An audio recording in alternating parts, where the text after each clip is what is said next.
Hi friends, welcome to my channel. England దేశవాళీ one day cup 2024లో team India యువ ఆటగాడు Prithvi Shah నార్థాంప్టన్ fire cricket క్లబ్కు ప్రాతినిధ్యం వహిస్తున్నాడు. ఈ క్రమంలో సోమవారం రెడ్లెట్ క్రికెట్ క్లబ్ వేదికగా మిడిలెస్తో జరుగుతున్న మ్యాచ్లో పృథ్వీ షా అద్భుతమైన ఇన్నింగ్స్ ఆడారు. తొలి 2 మ్యాచ్ల్లో విఫలమైన పృథ్వీ మిడిలెట్తో మ్యాచ్లో మాత్రం విధ్వంసం సృష్టించాడు. కేవలం 33 బంతుల్లోనే తమ హాఫ్ సెంచరీ మార్కు అందుకున్నాడు. ఈ మ్యాచ్లో ఓవరాల్గా 58 బంతులు ఎదుర్కొన్న పృథ్వీ 12 ఫోర్లు, 1 సిక్స్తో 76 పరుగులు చేసి అవుట్ అయ్యాడు.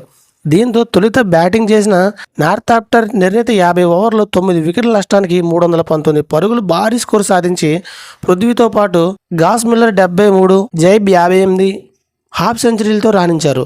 పృథ్వీ షా విషయానికి వస్తే దాదాపు 3 ఏళ్ల నుండి జాతీయ జట్టుకు దూరంగా ఉన్నాడు. ఫామ్ లేని ఫిట్నెస్ సమస్యల కారణంగా భారత సెలెక్టర్లు అతన్ని పరిగణనలోకి తీసుకోవడం లేదు. దేశవాళీ క్రికెట్లో కూడా తన మార్కును చూపడంలో షా విఫలమయ్యాడు. ఐపీఎల్లో ఢిల్లీ క్యాపిటల్స్ తరపున అతడి ప్రదర్శన అంతంత మాత్రమే. ఈ ఏడాది సీజన్లో ఢిల్లీ తరపున షా 8 ఇన్నింగ్స్లో 198 పరుగులు మాత్రమే చేశాడు. ఇది ఫ్రెండ్స్, వీడియోస్ లైక్ చేయండి, షేర్ చేయండి, తప్పకుండా మా ఛానల్ సబ్స్క్రైబ్ చేసుకోండి. Thank you watching. Friends, by by.